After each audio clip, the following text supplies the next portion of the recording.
When you stop eating for 72 hours, you aren't breaking down.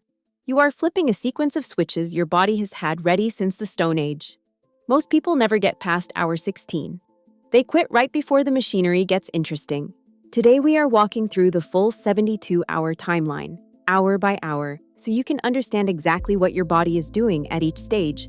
This isn't about willpower, this is biology. Let's start the clock. Hours 0 to 12. The moment your last meal ends, your body begins processing. Your stomach is breaking proteins into amino acids. It's converting carbohydrates into glucose. That glucose floods the bloodstream and your pancreas fires out insulin in response. Think of insulin as a one-way door. Energy moves in. It cannot move out. Your fat cells are sealed shut. Nothing burns. For the first several hours, your body is using blood glucose directly, and any excess gets packed away as glycogen in your liver and muscles. That's your short-term cash reserve. Around hour 6 or 8, blood sugar starts to normalize. The glycogen wallet begins to drain. Your brain sends out a signal. Ghrelin, the hunger hormone, spikes hard. You feel that hollow pull in your stomach. You might feel irritable or slightly shaky. This is the wall most people crash into. They read this signal as an emergency. It isn't. You are not starving. Your body is just switching fuel lines. Hours 12 to 16. By hour 12, glycogen stores are critically low. Your body now has a decision to make. It can slow down or it can open the fat vault. Since you are built for survival, it opens the vault. Circulating insulin reaches its resting minimum. That drop activates an enzyme called hormone-sensitive lipase. This enzyme unlocks your fat cells for the first time. Your body starts pulling energy directly from stored adipose tissue. You are no longer running on yesterday's food. You are running on you. Between hours 14 and 16, something shifts noticeably. The hunger usually disappears. The reason is straightforward. When you run on food, your energy fluctuates wildly. When you run on body fat, the supply is enormous and stable. Your liver begins converting fatty acids into ketones. Your brain cannot burn fat directly, so it needs either glucose or ketones. And it turns out ketones are a superior fuel. They burn cleaner. They generate more energy per molecule while producing less oxidative byproduct. Around hour 16, people describe a mental clarity they weren't expecting. The fog clears, focus sharpens.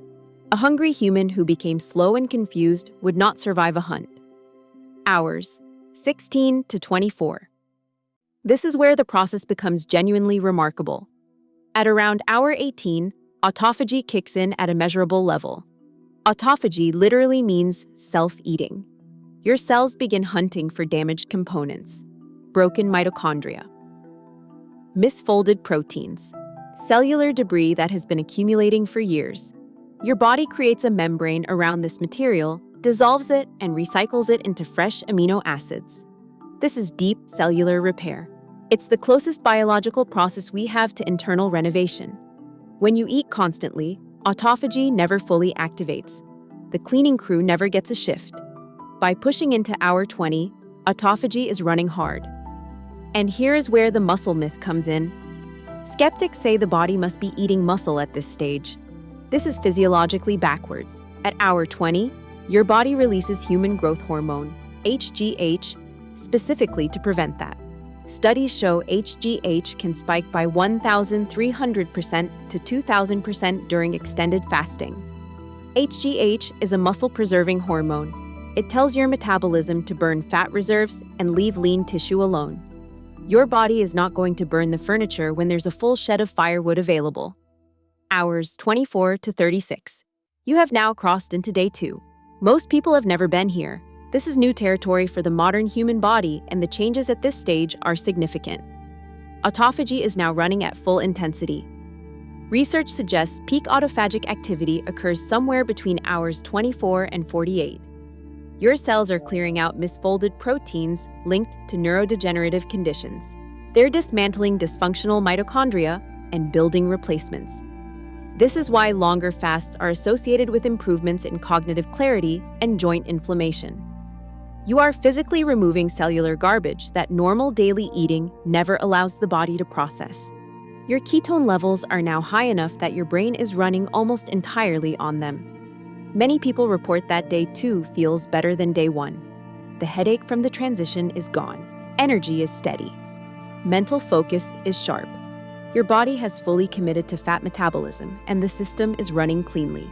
Around hour 30, your insulin sensitivity is extraordinarily high.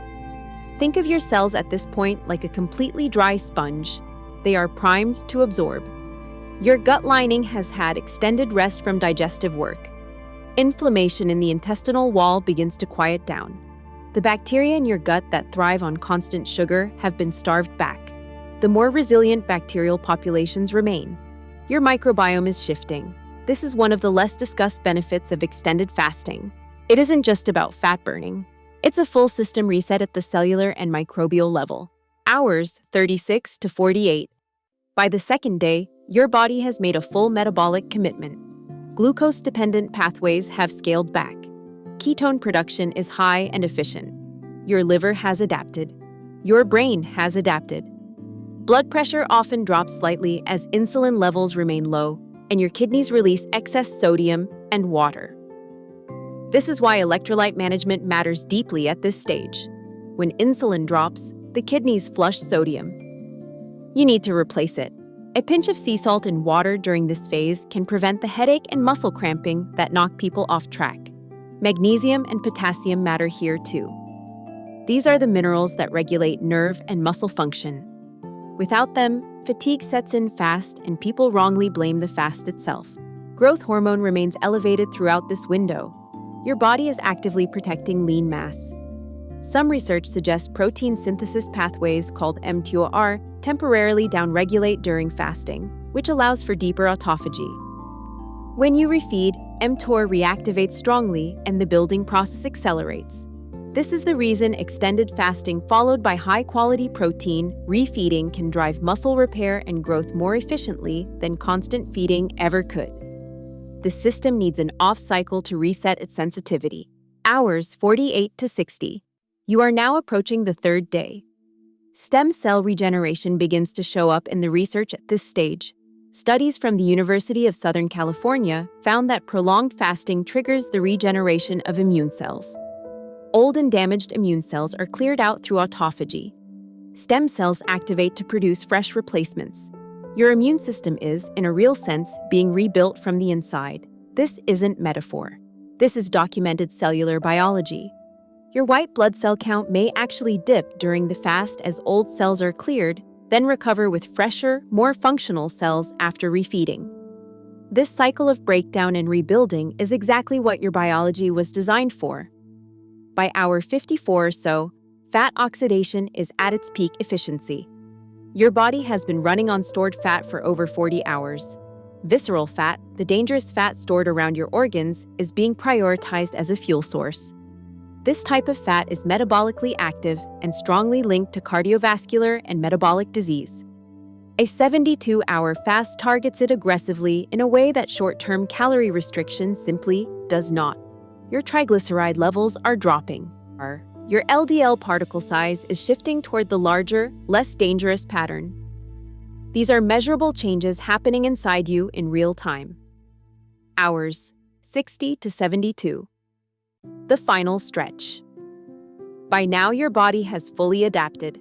There is no hunger roller coaster. Your energy is stable, and the mental clarity is real and consistent. Inflammation markers in the blood are measurably lower. C-reactive protein, one of the primary markers of systemic inflammation, drops significantly during extended fasting. This is one reason people with chronic pain or autoimmune conditions often report dramatic symptom relief after a 72-hour fast. The inflammatory environment has been disrupted. The cellular debris driving that inflammation has been cleared. Autophagy is still running. Growth hormone is still elevated. Ketones are fueling your brain efficiently. You are in the deepest state of metabolic flexibility a human body can achieve without medical intervention. And here's the part that matters most. When you break this fast, the way you do it determines how much of this work carries forward. Your insulin sensitivity is at its peak. Your cells are like an empty warehouse waiting for clean supplies. You break a 72-hour fast incorrectly, and you flood that primed system with the wrong materials. Start with small amounts of easily digestible protein. Bone broth, soft eggs, a small portion of fish. Your digestive system has been dormant for 3 days, and it needs a gentle restart. High fiber, heavy meals too quickly will cause real discomfort and blunt the metabolic benefit you just spent 3 days building. The adaptation warning applies here more than anywhere. A 72-hour fast is not a starting point. Your body needs metabolic flexibility before it can handle this gracefully. If you have never done a 16-hour fast, you are not ready for 72 hours. Build up progressively. Your liver needs time to get efficient at ketone production. Your cells need time to upregulate the enzymes for fat oxidation. Rush it and you will feel genuinely terrible and conclude that fasting doesn't work. It just wasn't the right time. This approach is suitable for healthy adults. Do not try this if you are pregnant, nursing, diabetic, managing blood pressure medication, or dealing with a history of disordered eating without medical guidance. For those who can do it safely and have built the foundation, a 72-hour fast is one of the most powerful biological resets available. Your cells repair, your immune system regenerates, your fat metabolism reaches a depth it never touches in daily life. If you have done a 72-hour fast or are planning one, let me know below what hour hit you hardest.